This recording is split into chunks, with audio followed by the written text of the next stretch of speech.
process this being your last home game? Yeah, I mean, obviously it's here, finally, and I've taken this week to really just take it all in and understand that it's gonna be my last time going out in the stadium here, playing in Raleigh. So I'm just gonna take it all in and live in the moment and not look too far ahead, because it's been a special ride for me here for sure, and I'll definitely miss it. Does it feel different from last? Because you walked last year, kind of just in case. Does it feel different this year? Yeah, I feel like you know, I don't have anything left on the table. Like last year, it was like I could come back or whatever. But now it's like I feel like I've poured everything into it, and it's maybe a little bit more satisfying, sort of walking out the way I'm walking out this year. Just pouring everything into it. What has your journey been like here? Obviously, you come in as a walk-on, you get a little bit of a chance to play as a redshirt freshman, but get a starting role for the last several years. What has that journey been like here at NC State? Yeah, it's been a blessing. For one, I'm in my hometown. For two, I get to play with my family, Drake, and then obviously I've gained a lot of other family here, like all my teammates. And then my family, my mom, my dad, they all get to come to the games. Like, you know, every weekend we have family coming, we have friends coming, and it's just been special. And it's definitely, probably, if you would have told me that everything that's happened in my career here like 5 years ago, I would have told you it probably wouldn't have happened. Like, it's sort of crazy to think about it. And it's been a blessing and a dream come true to be able to live, you know, this process through. Torrey Holt had some nice things to say about you. I don't know if it got back to you or not. But, you know, what kind of influence has he been? Yeah, he honestly, like, when I was in high school, I really didn't know what my path was going to be, like what sport I was going to choose. And to be honest with you, like going into my junior and senior year, I probably would have said football was like the least of the three that I played that I was going to play in the next level.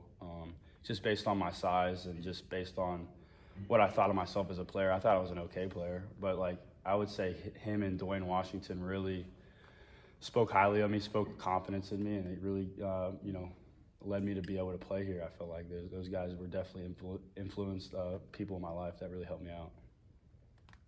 You talked about the fact that, you know, last year you got to walk out. Drake gets a chance to do that again this year. You know, how you talked about it a little bit, but how much fun has it been to be able to play with him, and how much have you talked to him about what that moment's going to be like and the decision that he has to make?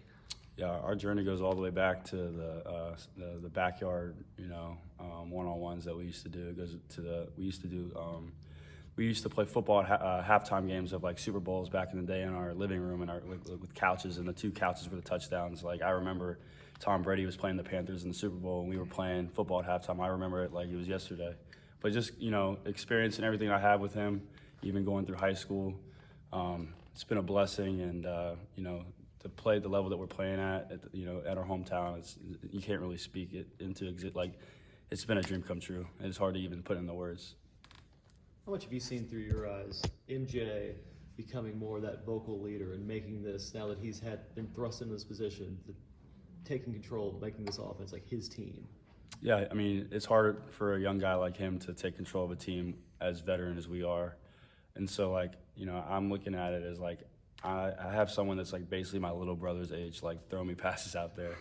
And it's like, I think I try to do my best to just help him out, talk him through situations like, hey, if we have this, remember this. Like, I never really used to do that with Devin because I knew Devin sort of was like knew everything that was going on. I know MJ does too, but for me, it's like a little, like I look at him as more of a little brother, and I just like try to make sure that he knows everything that's going on. So, but he's definitely taken the leadership role on really well. You know, he talks when he needs to speak, and has done a really good job. How much do you guys feel like the wide receiver corps has stepped up to really make plays for him and to make sure that this offense continues going? Yeah, I mean, I think that's what was needed to happen, just because, you know, you have Devin Leary. He's such a great talent, and he's able to do a lot of things for us. But like with the situation that we had at hand with the two new quarterbacks, like to make their lives easier, we knew we had to step up our play and just make the plays that came our way, and maybe make a couple more. So I think that we've done a good job of just taking what we've done at practice onto the game field, and just like really taking practice seriously, because that's how you make plays in the game, is when you make them in practice. You've been here long enough. You've gone through the highs and the lows and the highs again of this program. But how much of a bond is there with the players who've been here forever to you know, going through all the things like, you know, the 4-8 season, COVID, and Grant even talked about going through those times is really maybe even propelled y'all to have a thicker skin to get through tough situations? I think we've been through a lot, especially me and Grant and Isaiah Moore's class. We've been through the highs. We won 9 games, then we only won 4, then we won 8, then we won 9 or 10, whatever you want to call it. And then we have this year, we have a chance to do the same. And I think it's just we had success early, then you sort of don't have success, and how do you make up for that? How do you respond to that? And I think that's what life is. Like, you have things that hit you in the mouth in life, and you gotta be able to respond. And so I think that just sort of shows what kind of guys that everybody in the locker room are, and we've done a good job of responding. I feel like throughout our career here. Is that good? Thank you. Thank you.